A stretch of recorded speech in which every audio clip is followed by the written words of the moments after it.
चंद रोज पहले तीफी बट को दुबई से गिरफ्तार किया गया था और गिरफ्तारी के बाद अब उन्हें पाकिस्तान लाया गया है, लाहौर लाया गया है। जी हाँ, तीफी बट वही शख्सियत हैं जिनके ऊपर इल्जाम है कि बिलाज कत्ल केस के हवाले से वो उस केस में मुलव्विस हैं। उन पर इल्जाम लगाया जाता है कि ये कत्ल उन्होंने करवाया था। तीफी बट पाकिस्तान से बाहर मौजूद थे और जब बलाज का कत्ल तकरीबन 2 साल पहले हुआ तो तीफी बट पाकिस्तान छोड़कर चले गए थे।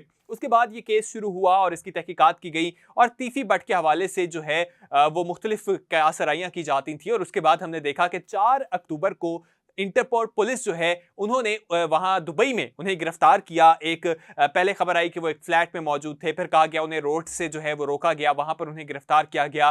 कुछ मुख्तलिफ किस्म की कहानियां सामने आती रहीं। कुछ लोगों ने कहा कि 2 मुल्जिमान की गिरफ्तारी के लिए वहां गए थे जो इश्तिहारी थे, और वहां पर इत्तफाकन तीफी बट भी मौजूद थे जो कि किसी दावत में शिरकत के लिए आए हुए थे और उन्हें वहां पर गिरफ्तार कर लिया गया। तीफी बट कई अरसे तक लंदन में मौजूद रहे और उनका वीजा जो है वो लंदन में जब एक्सपायर हुआ तो उसका वीजा रिन्यू करवाने के लिए उन्हें पाकिस्तान आना था और पाकिस्तान आकर ही उनका वीजा रिन्यू हो सकता था।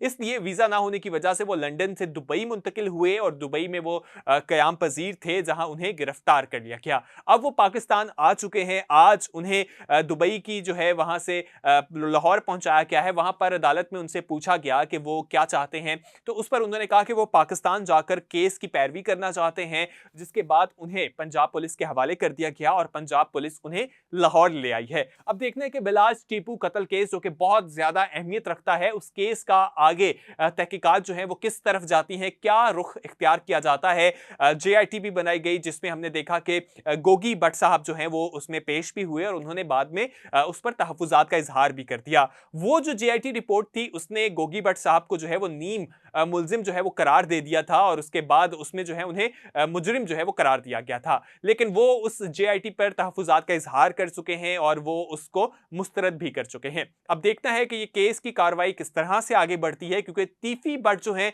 वो इसमें बहुत अहम किरदार के हामिल हैं, क्योंकि उनके ऊपर भी इल्जाम लगाया जाता है कि वो इसमें शामिल थे और उनके बाद ही वो जो कत्ल है उनकी हिदायत पर ही कत्ल जो है वो किया गया था। अब देखना है कि आगे मामला किस तरफ जाता है, क्या तहकीकात होती हैं। उन बट बिरादरान की तरफ से तो इस इल्जाम को जो है वो रिजेक्ट किया जाता है। उनका कहना है कि ऐसा बिल्कुल नहीं है, हम पर झूठा इल्जाम लगाया जा रहा है।